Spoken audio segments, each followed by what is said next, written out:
తెలంగాణ రాష్ట్ర సేన మనందరం కూడా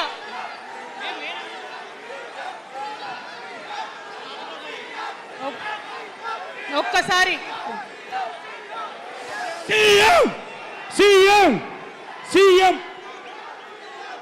జై తెలంగాణ కూర్చోవాలి. ఒకసారి అందరు సైలెంట్ ఉండాలి. అందరికీ నమస్కారం. మళ్ళీ ఒకసారి తెలంగాణ ప్రజలకు, తెలంగాణ మేధావులకు, తెలంగాణ బుద్ధిజీవులకు, తెలంగాణ ప్రగతిని కోరుకునేటటువంటి ప్రతి ఒక్కరికి, తెలంగాణలో ఉన్నటువంటి ప్రభావశీల వర్గాలందరికీ హృదయపూర్వకంగా చేతులెత్తి నమస్కారం తెలియజేస్తూ ఉన్నాను.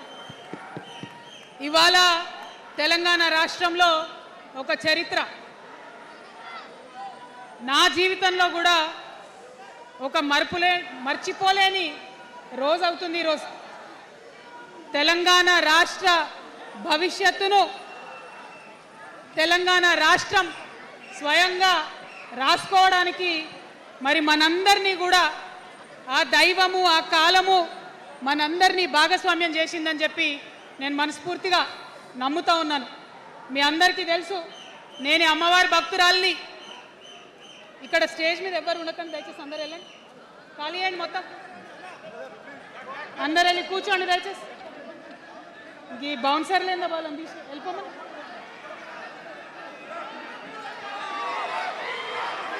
జై తెలంగాణ.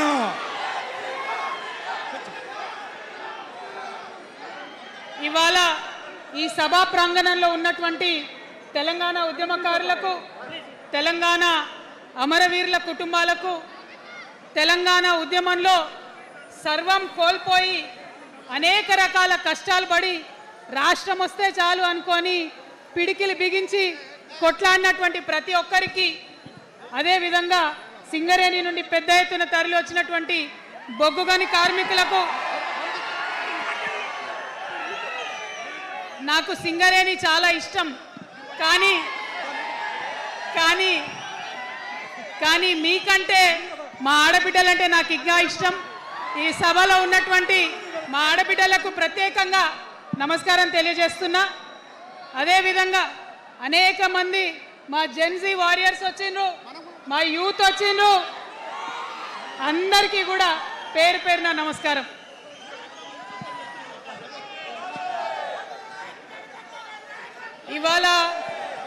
ఇవాళ చాలా చాలా చాలా చాలా మంది ఎదురు చూస్తూ ఉన్నారు ఏం జరుగుతుంది ఈ రాష్ట్రంలో అని. ఒక్క మాట మాత్రం నేను నా తెలంగాణ ప్రజలకు చెప్పగలుగుతా. గత 20 ఏళ్లుగా తెలంగాణ ఉద్యమంలో నేను పోషించినటువంటి పాత్ర, తెలంగాణ జాగృతి పోషించినటువంటి పాత్ర మీ అందరికీ తెలిసిందే. తెలంగాణ ఉద్యమంలో ఆడబిడ్డలందరినీ కూడా భాగస్వామ్యం చేయాలని చెప్పి తెలంగాణ జాగృతి నుండి బతుకమ్మను ఎత్తుకొని ఊరు వాడ తిరిగి మా జాగృతి కార్యకర్తలు తెలంగాణ సాంస్కృతిక దీపాన్ని పదిలంగా దాచిపెట్టుకున్నారు. మరి వారు దాచినటువంటి ఆ దీపం ఆనాడు చాలా చీకటిలో, కాలరాత్రిలో కూడా ఒక కాగడాలాగా తెలంగాణ ఉద్యమకారులకు వెలుగునిచ్చింది. మా సింగరేణి గని కార్మికుల చేతిలో కందిలైంది. మొత్తం తెలంగాణ సమాజానికి కూడా ఒక కాంతి రేఖ అయింది. అప్పటి వరకు చాలా మంది మాట్లాడేది, మా స్టూడెంట్స్ అయినా అందరూ కూడా మాట్లాడేది, ఈ ఆంధ్రోళ్ళతోని పంచాయతీ అవుతుందక్క, ఏం చెప్పాలి, మా గురించి ఎట్లా చెప్పుకోవాలి, మన సంస్కృతి గురించి ఎట్లా చెప్పుకోవాలని మాట్లాడినప్పుడు బతుకమ్మ వచ్చిన తర్వాత బలం వచ్చింది. బతుకమ్మ పాట వచ్చిన తర్వాత ఇది మా సంస్కృతి, ఇది మా పండుగ, ఇగో గిది తెలంగాణ అని ఎత్తిన ప్రతి బతుకమ్మలో కూడా జై తెలంగాణ జెండా పెట్టి మా ఆడబిడ్డలందరూ కూడా బతుకమ్మ అంటే ఏందో ప్రపంచానికి పునఃపరిచయం చేసుకోవడం జరిగింది. ఏ ఉద్యమానికైనా డెఫినెట్గా భౌగోళిక స్వరూపం ఉంటుంది, శక్తులు ఉంటారు, వ్యక్తులు ఉంటారు, కానీ ఒక సాంస్కృతిక పునాది, సాంస్కృతిక నేపథ్యం ఉన్నప్పుడే ఆ ఉద్యమాలు తుదముట్టాయని చెప్పి అందరం కూడా అనుకుంటాం.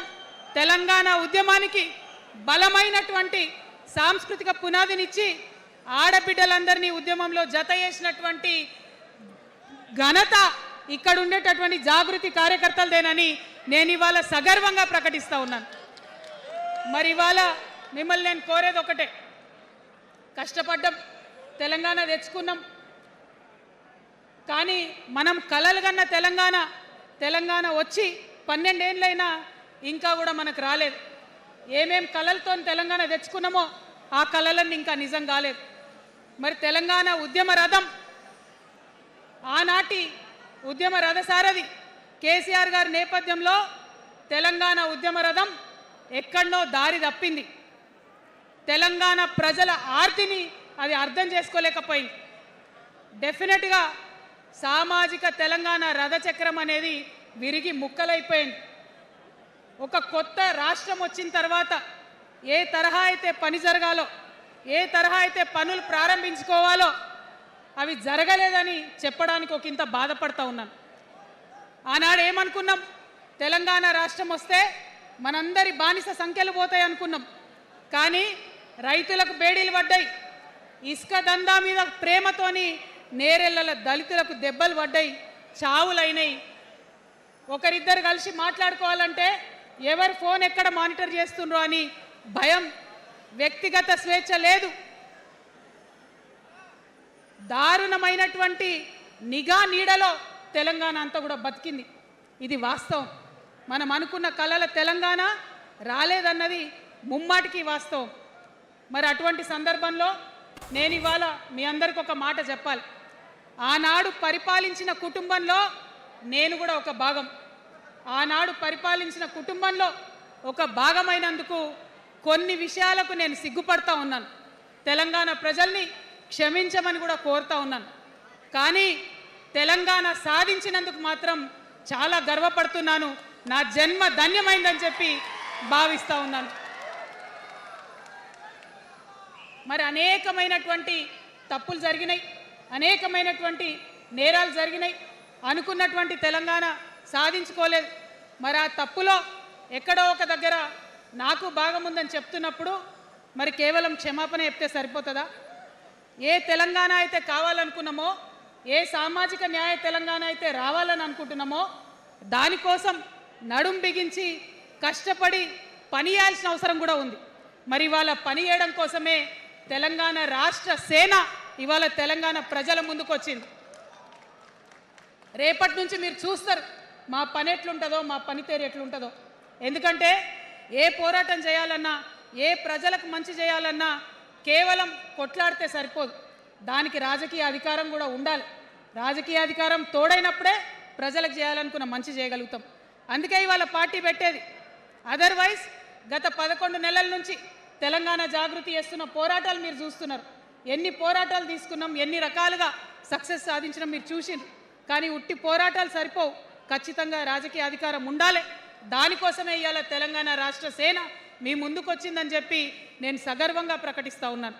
మరి ఈ పొలిటికల్ పార్టీ ఏదైతే తెలంగాణ ప్రజల కోసం వచ్చిందో అది టెక్నికల్గా అధికారం తెచ్చుకోవడానికి, ఎన్నికల్లో పాల్గొనడానికి డెఫినెట్గా బాగుంటుంది. కానీ దానికి ఒక ఆత్మ ఉండాలి, దానికి ఒక నేపథ్యం ఉండాలి. ఇవాళ బీఆర్ఎస్తో అదే కదా ప్రాబ్లం. టెక్నికల్గా బాగున్నారు, ఎలక్షన్ పోతున్నారు, సీట్లు గెలుస్తున్నారు, కానీ తెలంగాణ ఆత్మను కోల్పోయింది. కాబట్టే ఇవాళ తెలంగాణ రాష్ట్ర సేన వచ్చింది. నేను తెలంగాణ ప్రజలందరికీ చేతులు జోడించి నమస్కరించి ఒక మాట చెప్తున్నా, హార్ట్ఫుల్గా చెప్తున్నా, నా హృదయాంతరాల నుంచి ఒక మాట చెప్తా ఉన్నా.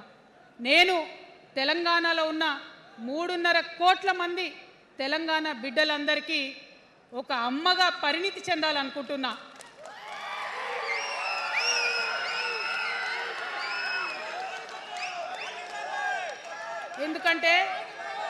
ఎందుకంటే ఒక అమ్మతనంతో పరిపాలన జరిగినప్పుడే బిడ్డలకి ఏదైనా కష్టం వస్తే అమ్మ హృదయం బద్దలవుతుంది. అటువంటి దుఃఖంతో పరిపాలన జరిగినప్పుడే, అటువంటి సంవేదనతో పరిపాలన జరిగినప్పుడే, అటువంటి ఆర్తితో పరిపాలన జరిగినప్పుడే రాష్ట్రం ముందుకు పోతుంది, రాష్ట్రంలో ఉన్న ప్రజల కష్టాలు తీరుతాయి. ఇవాళ ఎన్నిసార్లు ఎన్ని రకాలుగా ఆలోచన చేసినా మన తెలంగాణ రాష్ట్రంలో అనేక రోజుల నుంచి అనేక సంవత్సరాల నుంచి ఒక భూస్వామ్య వ్యవస్థ నడిచింది మనకు తెలుసు. అనేక రకాల పోరాటాలు వచ్చినాయి, సమానత్వం కోసం ప్రయత్నం చేసినాం, పోరాడుతూనే ఉన్నాం. అది రైతాంగ సాయుధ పోరాటం కావచ్చు, ముల్కీ ఉద్యమం 1952 కావచ్చు, 1969లో తెలంగాణ ఉద్యమం కావచ్చు, తర్వాత వచ్చినటువంటి నక్సలైట్ ఉద్యమం కావచ్చు, అనేక సామాజిక ఉద్యమాలు, ఎందరో మంది మహానుభావులు ప్రొఫెసర్ జయశంకర్ గారి దగ్గర నుంచి మొదలు పెడితే చాక లైలమ్మ గారు, దొడ్డి కొమరయ్య గారు, ఆరుట్ల కమలాదేవి గారు, రావి నారాయణ రెడ్డి గారు, సురవరం ప్రతాప్ రెడ్డి గారు, దాశరథి గారు, కాళోజీ గారు, నక్సలైట్ ఉద్యమంలో గద్దరన్న గారు, గణపతి గారు, మారోజు వీరన్న గారు, సాంబశివుడు గారు, ఇట్లా అనేక మంది పోరాటం చేస్తే అంతో ఇంతో సమానత్వం ఇప్పుడు వచ్చింది. మలిదశ తెలంగాణ ఉద్యమంలో కేసీఆర్ గారు, అట్లానే ప్రాణాలు ఇచ్చినటువంటి ఇషాన్ రెడ్డి గారు, యాదయ్య కావచ్చు, సువర్ణ కావచ్చు, అనేక మంది కొట్లాడితేనే ఇవాళ తెలంగాణ రాష్ట్రం వచ్చింది. వీరికన్నా ముందు మరి మీ అందరికీ తెలుసు, సమ్మక్క సారలమ్మ దగ్గర నుంచి మన దగ్గర సామాజిక ఉద్యమాలు నడిచినాయి. కొమరం భీం కావచ్చు, సమ్మక్క సారయ్య కావచ్చు, సారలమ్మ కావచ్చు, షోయబుల్లా ఖాన్ కావచ్చు, మగ్దూ మొయ్యుద్దీన్ కావచ్చు, ఇట్లా అనేక మంది కొట్లాడితే కొంచెం సమానత్వం వచ్చింది. కొండా లక్ష్మణ్ బాపూజీ గారిని తెలుసుకోవాలి, పండుగ సాయనని తెలుసుకోవాలి, సర్వాయి సర్దార్ పాపన్న గౌడ్ని తెలుసుకోవాలి. ఇట్లా అనేక మంది కొట్లాడింది. పంతు నాయక్ గారు ఉన్నారు, మరి ఇట్లా ఆదివాసీ వీరులు అనేక మంది ఉన్నారు. బియ్యాల జనార్దన్ రావు ఉన్నారు, ఆదివాసీల కోసం కొట్లాడినటువంటి బిడ్డ. వీరందరినీ కూడా వారి స్ఫూర్తిని తీసుకుంటాం. రాజ్యాంగబద్ధంగా రాజకీయ శక్తితోని పోరాటాలు మిళితం చేసి, ప్రజా పోరాటాలు మిళితం చేసి మనం కలలుగనేటటువంటి సామాజిక న్యాయ తెలంగాణను సాధిస్తామని మళ్ళొకసారి సగర్వంగా ప్రకటన చేస్తూ ఉన్నాం. మరి వాళ్ళ తెలంగాణ రాష్ట్ర సేన మీ ముందుకొచ్చిందంటే ఉట్టిగానే రాలే. తెలంగాణలో ఏం జరుగుతుందో ఒకసారి తెలుసుకోవాలి, మనం ఆలోచన చేసుకోవాలి, అర్థం చేసుకోవాలి. ఎన్ని పార్టీలు ఉన్నాయి? 3 పార్టీలు ఉన్నాయి. భారతీయ జనతా పార్టీని తీసుకుందాం. ఆ బీజేపీ అనే పార్టీకి అసలు తెలంగాణ ఏర్పాటే ఇష్టం లేదు, తెలంగాణ ఏర్పాటు అవడమే ఇష్టం లేదు. అందుకే వాళ్ళ అగ్రనాయకత్వం అంతా కూడా ఏం మాట్లాడతారు? తల్లిని చంపినరు, పిల్లని బతికించరు అని ఒకలంటారు. ఇంకొకరు ఏమంటారు? నిన్ననే ఒక తలకాయ లేని ఎంపీ, మెడకాయ మీద తలకాయనే లేదు ఆయనకు, ఏమన్నాడు ఆ ఎంపీ? ఇండియా పాకిస్తాన్ విడదీసినట్టట, ఆంధ్ర తెలంగాణను విడదీసిరట. మరి వాళ్ళ అగ్రనాయకత్వం ఇన్ని మాటలు అంటుంటే మన ప్రాంతంలో ఉన్నటువంటి భారతీయ జనతా పార్టీ బానిస ఎంపీలు ఎవరైతే ఉన్నారో ఒక్క మాట కూడా వాళ్ళు మాట్లాడరు. ఫెడరల్ స్ఫూర్తికి విరుద్ధంగా రాష్ట్రం ఏర్పాటు అయిన తర్వాత 7 మండలాలు మనకి గుంజుకుంటే పార్లమెంట్లో పల్లీకులు ఇస్తారు, కానీ ఆ ఎంపీలు ఒక్క మాట కూడా మాట్లాడరు. మనకు 8 రూపాయలు ఇవ్వకపోతే ఆ ఎంపీలు ఒక్క మాట మాట్లాడరు. విభజన హామీలు ఇవ్వకపోతే ఆ బీజేపీ బానిస ఎంపీలు ఒక్క మాట కూడా మాట్లాడరు.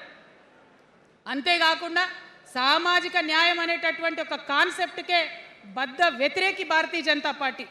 అందుకే ఏం చేస్తున్నారు? మహిళా బిల్ అయితే మోసం, 2 సార్లు పాస్ చేసిర్రు, దాన్ని మొత్తానికే పక్కన పెట్టేసిండ్రు. బీసీ బిల్లు ఇక్కడికి వెళ్ళి పంపిస్తే దాన్ని తొక్కిపెట్టిండ్రు. కులగణన వేస్తామన్నారు, దాన్ని తొక్కిపెట్టిండ్రు. అత్యంత పేదవాళ్లకు సమాజంలో 2 బుక్కలు అన్నం పెట్టేటటువంటి ఉపాధి హామీ పథకం ఉంటే కూడా దాన్ని కూడా మొత్తానికి బంద్ చేసి పెట్టిండ్రు. అయినా కూడా ఈ బీజేపీ బానిస ఎంపీలు ఒక్క మాట కూడా మాట్లాడరు, కనీసం పెదవులు తెరవరు. నేను ఇవాళ బీజేపీ ఎంపీలను డిమాండ్ చేస్తున్నా, సవాల్ చేస్తా ఉన్నా, మీరు తెలంగాణ తల్లి బిడ్డలైతే కనీసం భద్రాచలం దగ్గర ఒక 5 గ్రామాలు ఉన్నాయా, ఆంధ్రాలకు పోయినాయి, అవి పోతే మన రాముడి గుడి మునిగిపోతుంది. పోలవరం నిండితే భద్రాచలం మొత్తం కూడా నీళ్ళు వచ్చేటటువంటి పరిస్థితి ఉన్నది. మీకేమన్నా సిగ్గు ఎగ్గు ఉంటే తెలంగాణ తల్లి బిడ్డలైతే 8 మంది బీజేపీ తెలంగాణ ఎంపీలను ఛాలెంజ్ చేసి అడుగుతా ఉన్నా, ఆ 5 గ్రామాలను మీరు వాపస్ తెలంగాణకు పట్టుకరండి. మేం మాట్లాడినాం, జాగృతి నుండి మాట్లాడినాం, ఆంధ్ర వారికి లేఖ రాసినాం, కేంద్రానికి లేఖ రాసినాం. మరి మీరేం చేస్తున్నారయ్యా? రాముడి గుడి ఇక్కడ భద్రాచలం రాముడు కాదా? ఆయన గుడి మునిగిపోయినా మీరు మాట్లాడరా? నేను సవాల్ చేస్తా ఉన్నా భారతీయ జనతా పార్టీ ఎంపీలకు, ఖచ్చితంగా మీరు 5 గ్రామాలను తెలంగాణకు తీసుకురావాలి. ఇక బీఆర్ఎస్ పార్టీ ఉంది, ఇంకో పార్టీ. ఏముంది ఆ పార్టీలో? మొట్టమొదటి ప్రభుత్వం వచ్చింది, తొట్టతల్లి ముఖ్యమంత్రి గారు అయినరు. మంచి సాలు తీయాల్సి ఉండే, అది సామాజిక న్యాయానికి కావచ్చు, ఒక ప్రణాళిక కావచ్చు. 3 ముఖ్యమైన అంశాలతో తెలంగాణ తెచ్చుకున్నాం: నీళ్లు, నిధులు, నియామకాలు. ఏం చేసింది బీఆర్ఎస్ పార్టీ? నీళ్ల కోసం 10 సంవత్సరాలలో 1,89,000 కోట్ల రూపాయలు ఖర్చు పెట్టింది. 1,89,000 కోట్ల రూపాయలు ఖర్చు పెట్టి ఎన్ని ఎకరాలకు నీళ్ళు ఇచ్చిందంటే 14 లక్షల ఎకరాలకు నీళ్ళు ఇచ్చింది. అందులో 2 పెద్ద ప్రాజెక్టులు, ఒకటి పాలమూరు, ఇంకోటి కాళేశ్వరం. ఆ రెండిటికి కలిపి 1,21,000 రూపాయలు ఖర్చు పెట్టింది. ఎన్నిటికి నీళ్ళు ఇచ్చిరాయా? ఎన్ని ఎకరాలకంటే 1,00,000 ఎకరాలకు నీళ్ళు ఇచ్చిరు. ఈ మాట బాధతో చెప్తున్నా. నేను కూడా బీఆర్ఎస్ అప్పుడున్న టీఆర్ఎస్కి నేను కూడా నా రక్తాన్ని, నా చెమటని, నా సమయాన్ని కుటుంబంతో పిల్లలతో గడపాల్సిన టైంలో టీఆర్ఎస్ పార్టీ బలోపేతానికి పనిచేసిన వ్యక్తినే నేను కూడా. ఆనాటి కేసీఆర్ వేరు, ఇప్పటి కేసీఆర్ వేరు. ఆనాటి కేసీఆర్కి తెలంగాణలో చేనేత కార్మికులు చచ్చిపోతుంటే భిక్షాటన చేసిన కేసీఆర్ ఆనాటి కేసీఆర్. ఇయాలటి కేసీఆర్ మారిన మనిషి, మనిషి, మన మనిషి కాదు. ఏమైంది ఇయాలటి కేసీఆర్కి? హైడ్రాల ఇల్లు కూలిపోతుంటే అరుస్తున్నారు, అన్నా ఎక్కడున్నావు రా, వచ్చిండ్రా? రాలే. వెలుగుమట్లలో ఇల్లు కూలితే వచ్చిండ్రా? రైతులకు వర్ష బీభత్సమయ్యి మొత్తం పొలాలు మునిగిపోతే వచ్చిండ్రా? చేవెళ్ళ దగ్గర బస్ యాక్సిడెంట్ అయితే వచ్చిండ్రా? ఎక్కడ చిన్న కష్టం వచ్చినా ప్రజలకు ఆ సారు రారు, ఆ సారు రారు. ఎందుకంటే ఆయన మారిన మనిషి, మనిషి, గుంటనెక్కల తోడేళ్ల చేతిలో ఖైదీ అయినటువంటి మనిషి, మన మనిషి కాదు. బాధతో, దుఃఖంతో, ఆవేదనతో చెప్తున్న మాట, సంతోషంతో చెప్తలేని ఈ మాట నేను. అట్లాంటి కేసీఆర్ ఎట్లా ఉండే ఒకప్పుడు? అదే ఆర్డీఎస్ అంతా పాదయాత్ర చేసి నా తెలంగాణకు నీళ్లు కావాలని అడిగినరు. ఇవాళ మరి 10 ఏళ్ళ అధికారం ఉంటే పాలమూరు రంగారెడ్డి ప్రాజెక్టు కోసం 10 ఏళ్లలో ముందుకు పోతలేదంటే, ఎవరన్నా తెలంగాణ పట్ల ప్రేమ ఉంటే, పాలమూరు పట్ల ప్రేమ ఉంటే, కృష్ణా నీళ్లు వాడుకోవాలంటే మన కేసీఆర్ అయ్యుంటే ఆ పాలమూరు రంగారెడ్డి ప్రాజెక్ట్ కాడ కుర్చేసుకొని అది కట్టిస్తుండే. ఏం చేసినారు మారిన కేసీఆర్ గారు? పంజాబ్ పోయినరు, గుజరాత్ పోయినరు, బీహార్ పోయినరు. మేము మొత్తం రాష్ట్రంలో పీక్ కట్టలు కట్టం, నేషనల్ పార్టీ పెడతామని పోయినరు తప్పితే తెలంగాణ ప్రజలను పట్టించుకోలేదు. పట్టించుకుని ఉంటే, కేంద్రంతో గొడవ పెట్టుకోకుండా ఉంటే ఇవాళ పాలమూరు రంగారెడ్డి పారకపోతుండేనా? నేను అడుగుతా ఉన్నా స్ట్రేట్గా. ఇన్ని రోజులు నేను ఎన్ని మాటలు మాట్లాడినా బీఆర్ఎస్ పార్టీ నాయకులు ఒక్కరు కూడా బయటకు వస్తలేరు, సమాధానం చెప్తలేరు. దీనికి మీరు సమాధానం చెప్పకపోతే ప్రజలే మిమ్మల్ని బయటకు లాగి సమాధానం చెప్పేటట్టు చేస్తారని కూడా ఈ సందర్భంగా నేను తెలియజేస్తా ఉన్నా. ఒకటే మాట అడుగుతున్నా, మన కేసీఆర్ అయ్యుంటే ఆనాడు తెలంగాణ బిడ్డలు కష్టపడితే బయటకు వచ్చి నా బిడ్డలకు ఇబ్బంది అవుతుందని కొట్లాడిన వ్యక్తి, సింగరేణి గనిలో ఒక కార్మికుడు చనిపోతే అక్కడి దాకా పోయి చూసి వచ్చినటువంటి వ్యక్తి. మరి తెలంగాణ వచ్చినాక ఏమైందా ప్రేమ? అధికారం ముందు మమకారం తగ్గిపోయిందా? ఏం జరిగిందని నేను అడుగుతా ఉన్నా. ఎందుకు ఈ మాట చెప్తా ఉన్నా అంటే, ప్రేమ నాకు కూడా ఉంది. నాకు తండ్రి కావచ్చు, అది వేరే విషయం. కానీ ఒక రాజకీయ నాయకుడిగా వారు ఈ మధ్య రాజకీయ పరిణితి కోల్పోయి మాట్లాడుతూ ఉన్నారు. కేటీఆర్ గారు మాట్లాడిందంటే ఓకే అనుకోవచ్చు, ఆయనకు పెద్దగా తెలియదు పాపం. కానీ కేసీఆర్ గారు అనే మాట ఏంటంటే, ప్రజలు తప్పు చేసిండ్రు. ఓకే, ఒక సెకండ్ నేను ఒప్పుకొని దాన్ని, ఒక సెకండ్ అనుకుందాం. ప్రజలు తప్పు చేస్తే నేను ఒక తల్లిగా అడుగుతున్నా, నేను నా కొడుకో మాట చెప్తా, వాడు వినలేదనుకో, కింద పడ్డాడు అనుకో, ఇడిచిపెడతానా? దగ్గర తీసుకొని మంది అనా? ఓకే, ప్రజలు తప్పు చేసిర్రు అనుకోండి, మీకు అధికారం ఇవ్వలేదు అనుకోండి, ఒక కర్కోటకుడి పాలన నడుస్తుంది అలా తెలంగాణలో. ఇబ్బంది పడుతున్నారు ప్రజలు, గోసపడుతున్నారు, ఏడుస్తున్నారు. ఇండ్లు అన్నీ ఉండి ఇండ్లు గూలగొడుతుంటే, అర్ధరాత్రి ఇంటి మీదకి వచ్చి ఇండ్లు గూలగొడుతుంటే ఆదుకోవాల్సిన అమ్మలాంటి మన పాత కేసీఆర్ ఏడి? ఎక్కడున్నాడు? ఇది మనం అడగాల్సింది. అందుకోసమే నేను ఈ నిర్ణయం తీసుకున్నది. నన్ను పార్టీలోంచి బయటకేస్తే నేను వెంటనే పార్టీ పెట్టలే. ఆనాడు కూడా చెప్పిన, నేను ఆలోచన చేస్తున్నా, మారతారేమో అని చూసిన, పదే వేచి చూసిన. ఇవాళ నన్ను పార్టీలోకి వెళ్ళి సస్పెండ్ చేసి 10 నెలలైంది. నాకు నిజంగా మంచిగానే అయింది. ఎందుకు తెలుసా? ఆనాడు ఉద్యమకారులను ఇబ్బంది పెడుతుంటే నేను ఇంకా గట్టిగా మాట్లాడాల్సింది, మాట్లాడలేదు. ఆనాడు మీకు జరిగింది, ఇవాళ నాకు జరిగింది. కొత్త ఏం లేదు. కేసీఆర్ కోసం, టీఆర్ఎస్ పార్టీ కోసం, ఆనాడు తెలంగాణ ఉద్యమం కోసం ఇండ్లు అమ్ముకొని, భూములు అమ్ముకొని, ప్రతి ఊర్లో టీఆర్ఎస్ కండువా వేసుకొని పోరాటం చేసినటువంటి కార్యకర్తలు ఎక్కడున్నారు ఇవాళ? ఒక్క గుళ్ళ మెంబర్ ఇయర్ రాలేదా? ఒక్క గుడి చైర్మన్ ఇయర్ రాలేదా? తెలంగాణను వ్యతిరేకించి ఉద్యమాన్ని తొక్కిపట్టి మన మీద లాఠీలు పెట్టి కొట్టినటువంటి వాళ్ళకి తీసుకొచ్చి ఎమ్మెల్యే సీట్లు ఇచ్చి వాళ్ళ అనుచరులు వచ్చి మిడతల దండలాగా మన కార్యకర్తల మీద పడితే తల్లి కోడి కాపాడుకున్నట్టు పిల్లల్ని కాపాడుకోవాల్సిన మన కేసీఆర్ ఎడబోయింది. వచ్చిందా ఎవరికన్నా పదవులు? ప్రతి సంవత్సరం రాష్ట్రం మొత్తంలో పోస్టులు నింపితే 6,000 పైచీలకు నామినేటెడ్ పోస్టులు వస్తాయి తెలుసా? అంటే 10 ఏళ్ళ 2 ఏళ్ళకోసారి నామినేటెడ్ పోస్టులు వేసినా ఒక 30,000 మందికి దాదాపుగా ఏదో ఒక గౌరవం. ఏం కావాలి మనకు ఉద్యమకారులకు చెప్పండి? ఏం కావాలి? కండువా వేసుకొని పిచ్చోళ్ళ లెక్క తిరిగినందుకు, మన ఇంటోళ్ళని ఇడిచిపెట్టి తిరిగినందుకు ఇంత మర్యాద కావాలి. మా సార్ నన్ను గుర్తుపట్టిండా, మా పార్టీ నన్ను గుర్తుపట్టింది, నాకేదో చిన్న పదవి ఇచ్చిరని చెప్పుకుంటే ఒక మర్యాద ఉంటుంది. వచ్చిందా మనకు ఆ మర్యాద? ఎక్కడన్నా వచ్చిందా? ఆనాడు అవహేళన చేసిర్రు, పార్టీలకు వచ్చి మళ్ళీ అవహేళన చేసిండ్రు. అంటే ఎప్పుడైతే అధికారం వచ్చిందో అప్పుడు అమ్మతనం పోయింది, ఎప్పుడైతే అధికారం వచ్చిందో అప్పుడు మమకారం పోయింది. అందుకే అంటున్నా, ఆయన మన కేసీఆర్ కాదు, మారిన కేసీఆర్, మరబొమ్మ లాంటి కేసీఆర్. కాబట్టే ఇవాళ నేను నిలబడి యుద్ధం చేస్తా ఉన్నా. ఈ గడ్డకు ఈ తెలంగాణ రాష్ట్రానికి ప్రాణాలు అడ్డం పెట్టుకొని మన ప్రజలను కాపాడాల్సినటువంటి వ్యక్తులు కావాలి, అటువంటి సైన్యం కావాలి. సైన్యం అయిదామా? సిద్ధంగా ఉన్నారా? ఎట్లయితే ఉద్యమం అప్పుడు కడుపు కట్టుకొని కాలు కట్టుకొని పనిచేసినామో ఇప్పుడు అట్లా పనిచేయాల్సినటువంటి అవసరం ఉన్నది. ఇవాళ ఒక్క పాలమూరు రంగారెడ్డి కాదు, కాళేశ్వరంలో జరిగినటువంటి అవినీతి. ఒక మాట ఆలోచించాలి. మన కేసీఆర్ అయితే ఏమన్నాడు అప్పుడు ఉద్యమంలో? నా బిడ్డ కానీ నా కొడుకు కానీ తప్పు చేస్తే తీసి పారేస్తా పార్టీలకు వెళ్ళన్నారు. ఇవాళ నేనేం చేసిందే మీకు తెలియదా? నేనేం చేసిన? కాళేశ్వరంలో అవినీతి జరిగిందన్నమాట చెప్పిన. అంటే అవినీతి జరిగిందని చెప్పిన నన్ను బయటేసి అవినీతి చేసిన పందికొక్కుల్ని పక్కన కూర్చోబెట్టుకున్నారు చూడు. అది మన కేసీఆర్ కాదు. ఆత్మలేని మరబొమ్మ ఇప్పుడున్న కేసీఆర్, మన కేసీఆర్ కాదు. మన కేసీఆర్ అయితే కళ్ళెత్తి చూసే ధైర్యం ఉండకుంటుండే, కాళ్ళు మొక్కేటటువంటి తత్వం ఉంటుండే. ఇవాళ అది మన కేసీఆర్ కాదు. కాబట్టే ఎదురుగా నిలబడి కొట్లాడుతా. నాతో కలిసి వస్తారా? సిద్ధమేనా?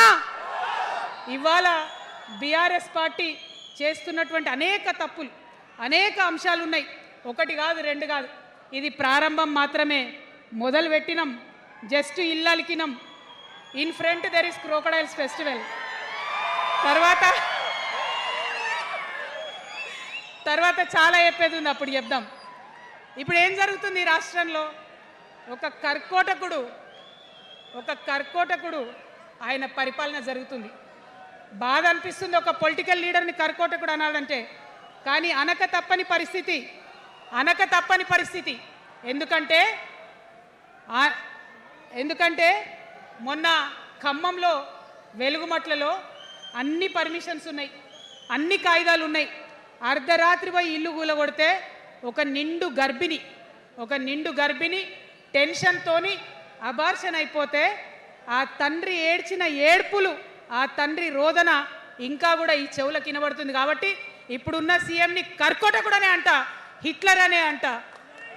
2 నెలల చిన్న పాప పసికందు కుమ్మెర గ్రామంలో చచ్చిపోతే ఇప్పటి వరకు కూడా కేసు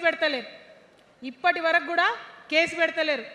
హోంమంత్రి కూడా ముఖ్యమంత్రే, ఆయనకు తీరిక లేదు పాపం. చిన్న పసికందు చచ్చిపోతే ఇప్పటి వరకు కేసు పెడతలేరు. అందుకే అంటున్నా, కర్కోటకుడైనటువంటి సీఎం పరిపాలనలో ఉన్నాం. ఖచ్చితంగా కొట్లాడాల్సిందే. మనం ఏదైతే గురుకులాలు ఉన్నాయో వాటిలో విషం పెట్టి పిల్లల్ని చంపుతా ఉన్నారు. అయినా సరే విద్యాశాఖ మంత్రిగా ఉన్న సీఎం మాట్లాడతలేడు. అందుకే కర్కోటకుడు అంటా ఉన్నాం, అందుకే హిట్లర్ అంటా ఉన్నాం. కర్ల రాజేష్ అనేటటువంటి దళిత యువకుడు కస్టడీలో చచ్చిపోతే ఇప్పటి వరకు కూడా దానికి బాధ్యులైన పోలీసులను ఏం చర్యలు తీసుకోలేదు వాళ్ళ మీద. అందుకే కర్కోటకుడు అంటా ఉన్నాం, అందుకే హిట్లర్ అంటా ఉన్నాం. పిడికిలి బిగించి ఇప్పుడున్నటువంటి రాక్షస కాంగ్రెస్ పైన ఖచ్చితంగా కొట్లాడతాం, అందరికన్నా ఎక్కువ కొట్లాడతాం. ఇప్పుడు మనమే ప్రధాన ప్రతిపక్షం అవుతాం, 2 ఏళ్ల తర్వాత మనమే అధికార పక్షం అవుతాం. ఖచ్చితంగా అధికారంలోకి వస్తాం. ఎందుకోసం వస్తాం అంటే నేను ఒక మాట చెప్పాలి. అందరినీ మనం మాటలు అంటున్నాం కదా, we're opposing everybody, we're criticizing everybody, but what is the solution?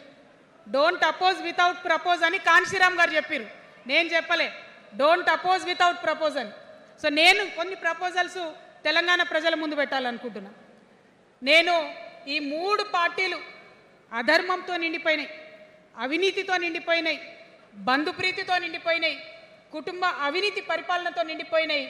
కాబట్టి నేను ఒక ప్రపోజల్ చెప్తున్నా. ఈ 3 పార్టీల మీద ఆనాడు భగవంతుడు శ్రీకృష్ణుడు చెప్పినట్టు పాంచజన్యం, ఆయన శంఖం పేరు, యుద్ధంకి ముందు పాంచజన్యం ఎట్లయితే పూరిస్తారో మనం కూడా పాంచజన్యం పూరిద్దాం. ఒక 5 అంశాలను ప్రధానంగా తీసుకుందాం. ఆ 5 అంశాల కోసం ఇప్పుడు కొట్లాడదాం, రేపు ప్రభుత్వంలోకి వచ్చిన తర్వాత మన ప్రజలకు చేద్దాం. ఏం అంశాలు అవి? మొట్టమొదటిది విద్య. ఇవాళ గవర్నమెంట్ స్కూల్స్ అంటే ఆనాడు కేసీఆర్ గారు స్కూల్ బంద్ చేసుకుంటూ వచ్చారు, అదే రేవంత్ రెడ్డి గారు కొనసాగిస్తున్నారు. ఎక్కడా కూడా ప్రభుత్వ పాఠశాలలలో వసతులు లేవు. వాష్రూమ్ ఉండదు, వాచ్మెన్ ఉండడు, అటెండర్ ఉండడు, పిల్లలే పోయి బెల్లు కొట్టుకోవాలి, పిల్లలే పోయి బాత్రూమ్లు కడుక్కోవాలి, మంచినీళ్ళు ఉండవు, భయంకరమైన పరిస్థితి ఉంది. నేనేమంటా అంటే గుడిని ఎంత పవిత్రంగా చూస్తామో బడిని కూడా అంతే పవిత్రంగా చూడాలి. గుడిని ఎంత పవిత్రంగా చూస్తామో బడిని అంత పవిత్రంగా చూడాలి. కాబట్టి నేను ఒక మాట అంటున్నా, ప్రతి ఊర్లో ఒక బడి ఉండాలి, ప్రతి తరగతికి ఒక టీచర్ ఉండాలి. ప్రతి ఊర్లో ఒక బడి ఉండాలి, ప్రతి తరగతిలో ఒక టీచర్ ఉండాలి. ఖచ్చితంగా అట్లా జరిగినట్టయితే ప్రభుత్వ పాఠశాలలు మంచిగా అవుతాయి. మరి నా పేద మధ్యతరగతి ఆడబిడ్డలు, మా అక్కలు అమ్మలు అనుకుంటున్నారు, అక్క మరి ఆల్రెడీ మా పిల్లలు ప్రైవేట్ స్కూళ్ళలో చదువుతున్నారు, వాళ్ళ సంగతి ఏందని. నేను మాట ఇస్తా ఉన్నా, ఇవాళ మన ప్రభుత్వం వస్తుంది, ఖచ్చితంగా వస్తుంది. ఎందుకంటే ప్రభుత్వంలో వచ్చేది మీ అమ్మ కాబట్టి, అమ్మ జేబు చూడదు, కడుపు చూస్తుంది. అమ్మ జేబు చూడదు, కడుపు చూస్తుంది.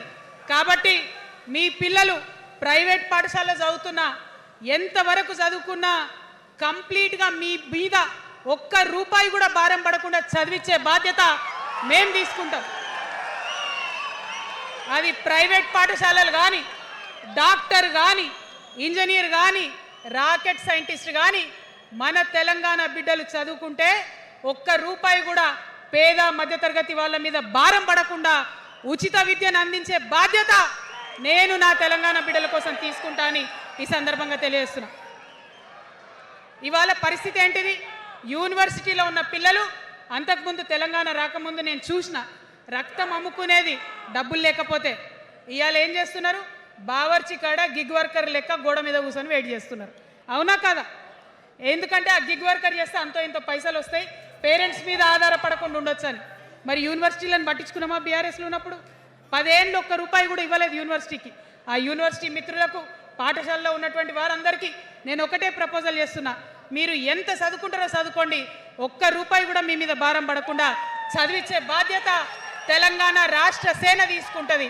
ప్రైవేట్ పాఠశాలలు కూడా బాగుంటాయి, ప్రభుత్వ పాఠశాలలు కూడా బాగుంటాయి, కానీ భారం తల్లిదండ్రుల మీద పడదు. అది మీ అమ్మ ప్రభుత్వంలో జరగబోతుందని, మీ తల్లి ప్రభుత్వంలో జరగబోతుందని మీకు మాటిస్తా ఉన్నా. సెకండ్, మనకేమవుతుంది? మన తెలంగాణలో పేద మధ్యతరగతి ప్రజలకు ఏమవుతుంది? ఎవరన్నా ఇంట్లో రోగం వస్తే, ఒక యాక్సిడెంట్ అయితే ఇల్లు గుల్లవుతుంది. అందుకే ఆలోచన చేసి వైద్యం గురించి ఒక నిర్ణయం తీసుకున్నా. మన రెండో అంశం పాంచజన్యంలో వైద్యం కోసం అనేక అగచాట్లు పడుతున్నారు, అనేక ఇబ్బందులు పడుతూ ఉన్నారు. నేను ఒకటే మాట ఇస్తా ఉన్నా, ఏ రోగమన్నా రాని, ఎంత పెద్ద హాస్పిటల్ అన్నా కానీ, మన తెలంగాణలో మన జబ్బు ఎక్కడ తగ్గుతుందో అక్కడ మీ జేబులకెళ్ళి ఒక్క రూపాయి ఖర్చు కాకుండా ఉచిత వైద్యం అందించే బాధ్యత మేము తీసుకుంటా ఉన్నాం. ఉచితంగా విద్య ఇచ్చి, ఉచితంగా వైద్యం ఇచ్చినాక నా తెలంగాణ బిడ్డల మీద నాకు నమ్మకం ఉంది. మనం కష్టపడే బిడ్డలం, మీరే పైసలు సంపాదించి ఇస్తారు, మీరే రాష్ట్రాన్ని ముందుకు తీసుకుపోతారు. అవునా కదా? ఉచిత విద్య, ఉచిత వైద్యం మన 2 అంశాలు పాంచజన్యంలో. 3వది వ్యవసాయం. మా రైతన్నలు ఉన్నారు, మా రైతన్నలు ఎంతో కష్టపడి మరి పంటలు పండించి చెమటలు కక్కి మనందరికి అన్నం పెడతారు.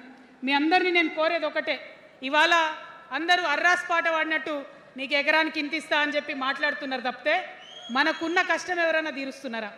ఏం కష్టం ఉంటుంది రైతుకి? భూమి కష్టం ఉంటుంది, చెప్పుకోవాలి. భూమి మీద దాని ఇబ్బంది ఉంది. ఎంఆర్ఓ ఆఫీస్కి పోతే మనని ఎవడన్నా రాణిస్తాడా? మాట్లాడతాడా? నీ దోతి బాగలేదు, నీ అంగి బాగలేదు, నీ కాళ్ళకు మట్టి ఉండే, నీ చెప్పులకు మట్టి ఉండే రానియరు. అదే సూటు బూట్ వేసుకొని ఎవరన్నా వస్తే ఏం చేస్తారు? పిలిచి కూసోబెట్టి, చేంబర్లో కూసోబెట్టి, చాయ్ ఇచ్చి, కాఫీ ఇచ్చి అన్ని పనులు చేసి పంపుతారు. మన ప్రభుత్వం రాబోతా ఉంది. ఆ ప్రభుత్వంలో రైతే రాజు అనేటటువంటి నినాదాన్ని నిజం చేస్తాం.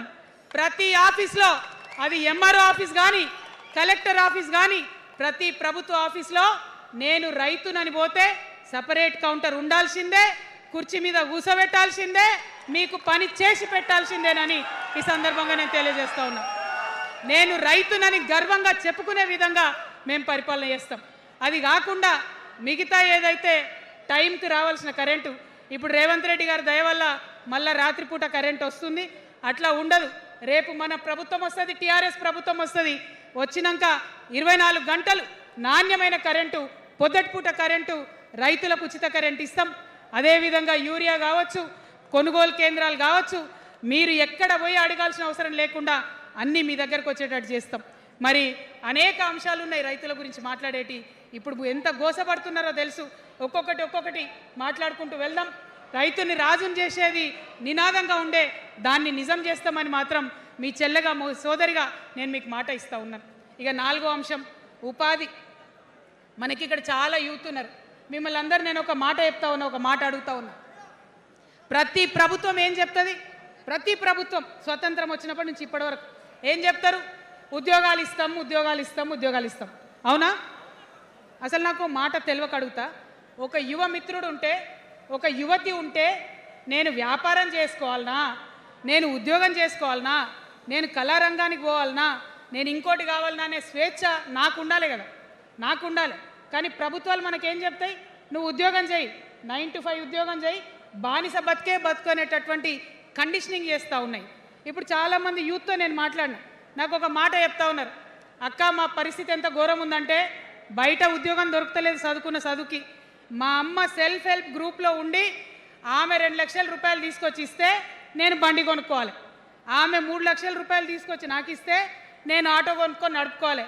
వయసు వచ్చిన కొడుకుని, వయసు వచ్చిన బిడ్డని తల్లి దగ్గర చేయి జాపాలంటే నామోష్ అనిపిస్తుంది అక్క అని అనేక మంది చెప్పారు. అందుకే నేను చెప్తా ఉన్నా, ఉపాధి అంటే కేవలం ఉద్యోగం కాదు.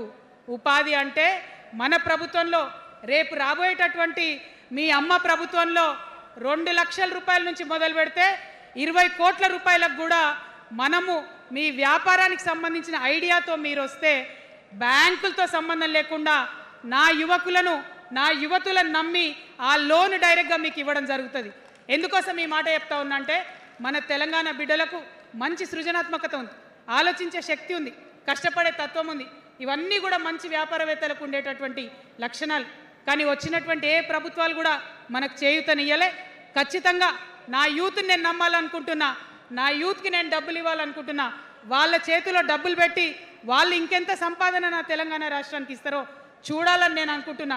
యూత్ ఎంపవర్మెంట్ గ్రూప్స్ తయారు చేస్తాం. 2 lakhs to 20 crores వరకు డైరెక్ట్గా గవర్నమెంటే ఉండి మీకు లోన్స్ ఇస్తాం. మరి ఉద్యోగం చేయాలనుకునే యూత్ ఉంటే నేను ఒక శుభవార్త చెప్తా ఉన్నా. బాగా లెక్క పెట్టినాం. మీకు తెలుసు, నేను ఏది స్టడీ చేయకుండా చెప్ప, ఆగమాగం మీద అసలే చెప్ప.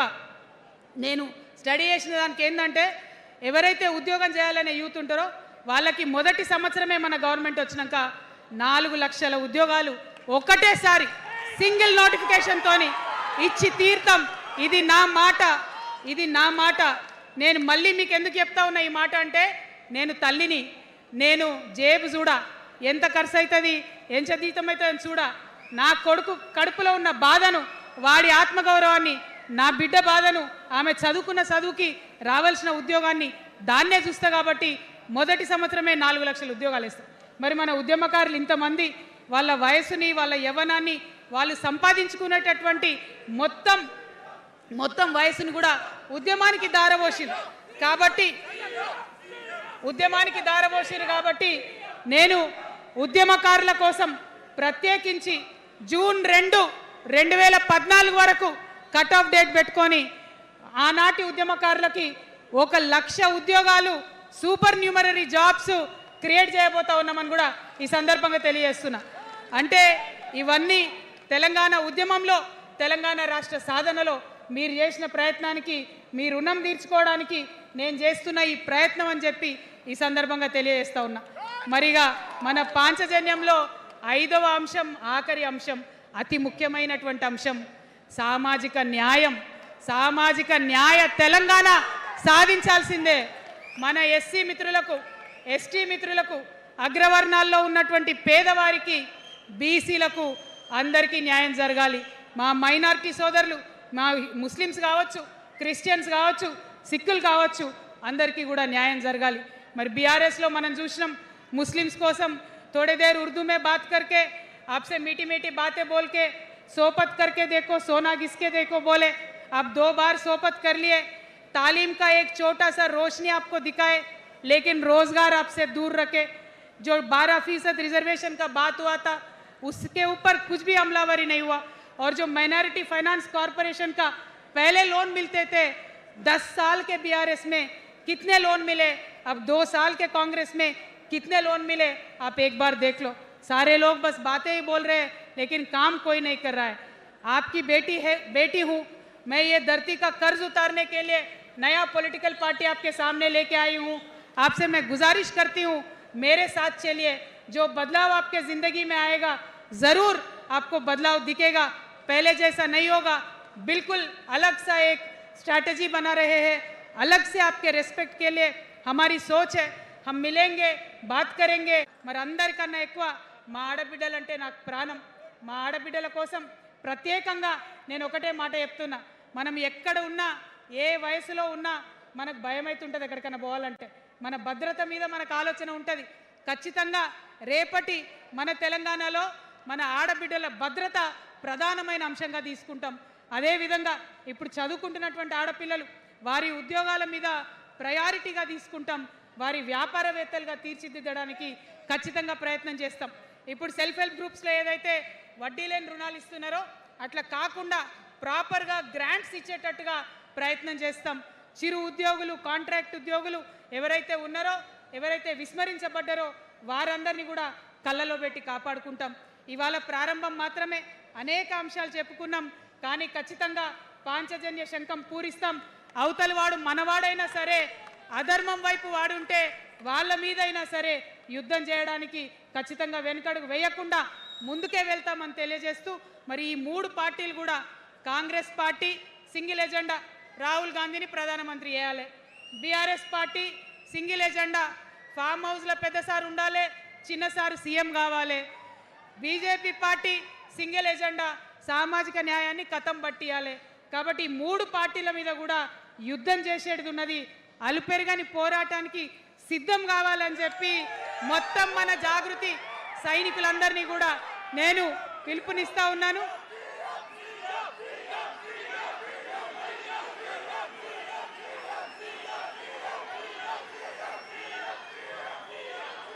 Thank you. జై తెలంగాణ, జై తెలంగాణ. జోహార్ తెలంగాణ విద్యార్థి అమరవీరులకు, జోహార్ తెలంగాణ విద్యార్థి అమరవీరులకు, జోహార్ తెలంగాణ అమరవీరులకు. జై తెలంగాణ, జై టిఆర్ఎస్, జై టిఆర్ఎస్, జై టిఆర్ఎస్. టిఆర్ఎస్ అంటే జిందాబాద్ అనాలి. TRS, TRS, TRS. జై తెలంగాణ, జై తెలంగాణ, జై తెలంగాణ.